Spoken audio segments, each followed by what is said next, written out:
if you're on this port of the switch and you're going to this computer, then the switch makes a connection between the two of you, just like that, correct? So if there is somebody here and this person wants to listen to traffic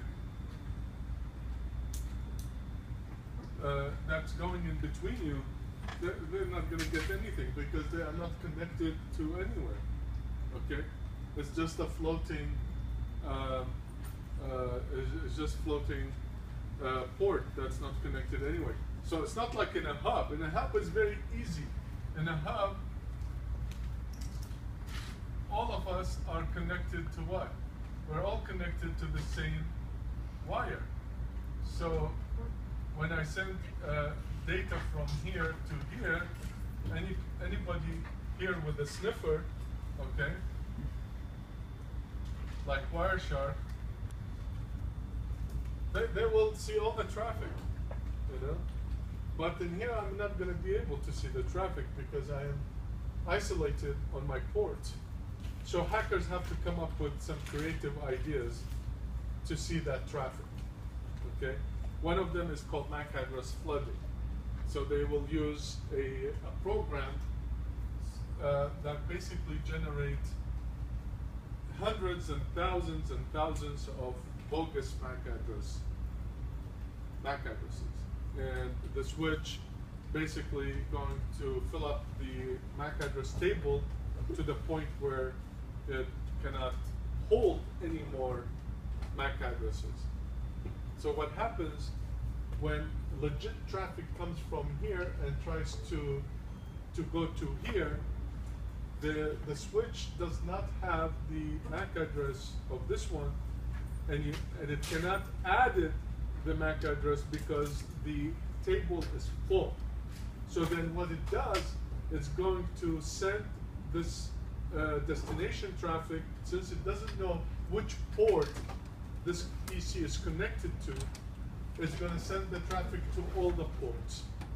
So then this person here is going to collect the traffic that's going to this one because it's sent to all the ports.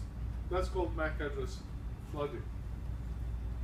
There is a very simple example.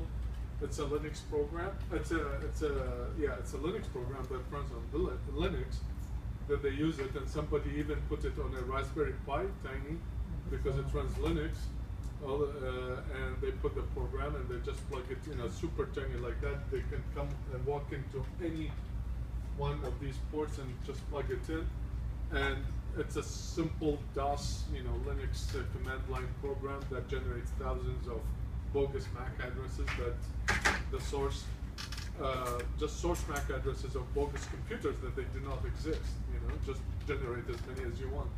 All right, and this one, the switch trying to keep up, it takes all these MAC addresses and put them. It's learning. It's like you're putting 20 or 30,000 PCs on this port. So all these MAC addresses will be placed in what? In the MAC address table. Fills up the MAC address table. Maybe the MAC address table can take 5,000 or 6,000 addresses. Gets full. That's it. After that, it cannot add anymore. What happens after it's full? Any legit traffic going to any port, the switch don't have that address, MAC address there, and it cannot put that MAC address in the table because the table is full. So the switch say, okay, since I don't know where the port is, I will take that traffic and flood it to all the port on the switch. And then this person here is going to capture all the frames. Yeah. You could probably, A computer that isn't sniffing or doing anything, what does it do with those packets it's flooded with? Does it just drop it? Oh yeah, it doesn't care about it because the MAC address, destination MAC address is not its own. The computer only processes packets with the destination MAC address belong to its own address. Yeah.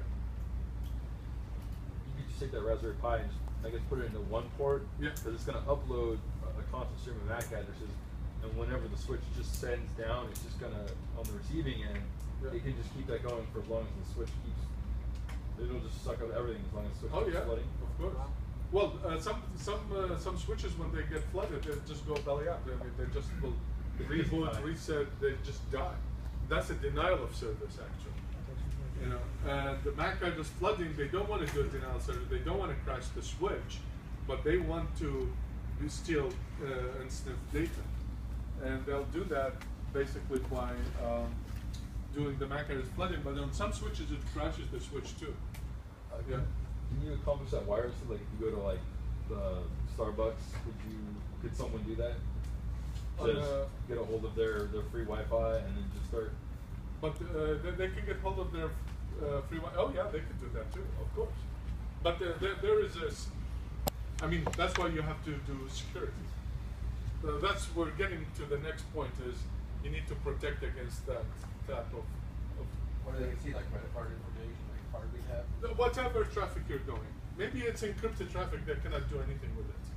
Or maybe it's just regular plain text traffic that they can capture. Is it something like we have with Target or? With Target, yes, but they did it over the with Target. They man-in-the-middle attacks. In Target, there were two incidents. One of them way before on Ross. I don't know which was it, Ross or something.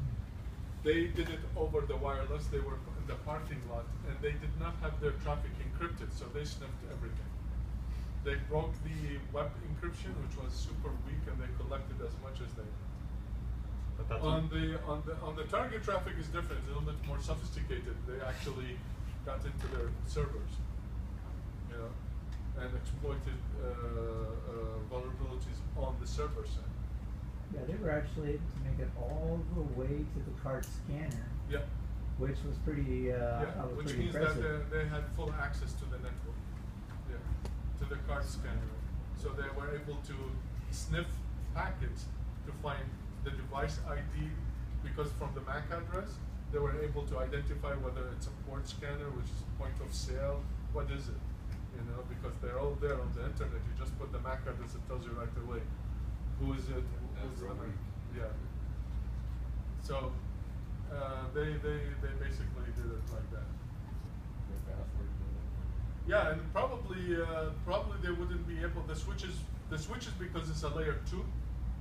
They probably would not have been able to, stop any attack like that. That's a little bit more sophisticated on a higher level. You know.